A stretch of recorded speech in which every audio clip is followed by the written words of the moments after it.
যার ওয়াইফ সে at least back করুক, বাকিরা আমরা পরের টিকিট নিয়ে আমরা আস্তে ধীরে ব্যাক করবো, কিন্তু সেটাও পাওয়া যাচ্ছিল না। আলভি এখন কোথায় আছে?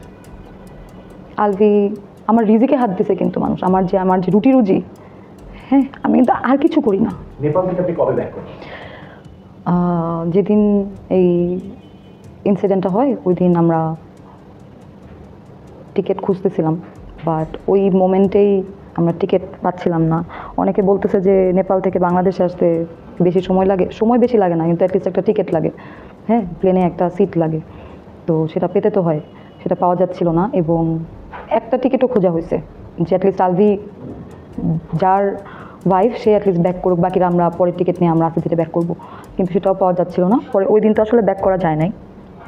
পরের দিন মানে ইনসিডেন্টটার পরের দিন আমাদের সবার টিকিটই কাটা হয়। পরের দিন না, মানে পরের দিনের জন্য টিকিট সবারই কাটা হয়, যখন আমরা বুঝে গেলাম যে আজকে তার টিকিট পাওয়া যাচ্ছে না। পরের দিন টিকিট যেটা ফার্স্টেই যেটা পাওয়া গেছে ওই টিকিট কাটা হয়, এবং আমরা পরের দিনই সবাই ব্যাক করি।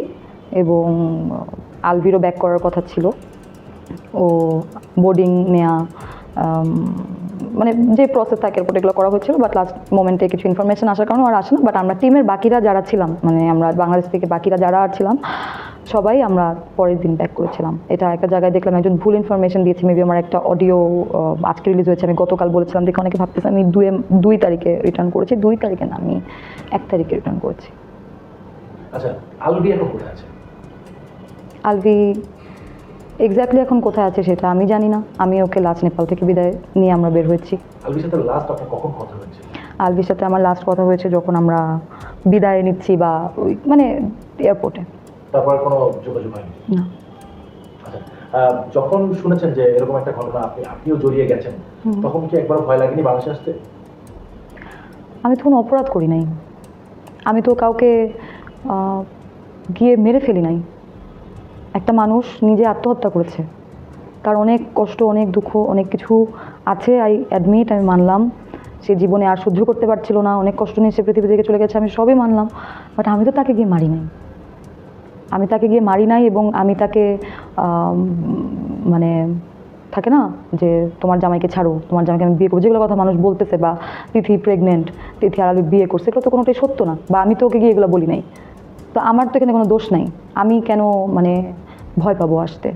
আমার তো এখানে ভয় পাওয়ার কিছু নাই। আচ্ছা, আপনি কি মনে করেন আপনার ক্যারিয়ারে অনেকটাই প্রভাব ফেলবে এই ঘটনাটা? মানে সিচুয়েশনটা এরকম যে আমার ক্যারিয়ারে কী হবে এটা নিয়ে আসলে ভাবতেছি না এখন। আসলে অনেস্টলি স্পিকিং, ক্যারিয়ারে কী হবে, আমার রিজিকে হাত দিছে, কিন্তু মানুষ আমার যে রুটি রুজি, হ্যাঁ আমি কিন্তু আর কিছু করি না, এটা আমার একমাত্র প্রফেশন। আমি এই টাকায় আর্ন করি, এবং যে কথাগুলো মানুষ বলে আমার বাসা ভাড়া আলভি দেয়, হ্যাঁ আমাকে কী জানি দিচ্ছে, তো না রে ভাই, আমি অনেক আমার কষ্টের টাকা দিয়ে আমি বাসা ভাড়া দিয়ে বাজার করি। আমার ফ্যামিলিতে আমার বাসায় আমার মা নানু থাকেন, হ্যাঁ আমার রুজিতে হাত পড়ছে, এটা হয়তো আমাকে সাফার করাবে, সাফার হয়তো করতে হবে, আবার নাও করতে হতে পারে।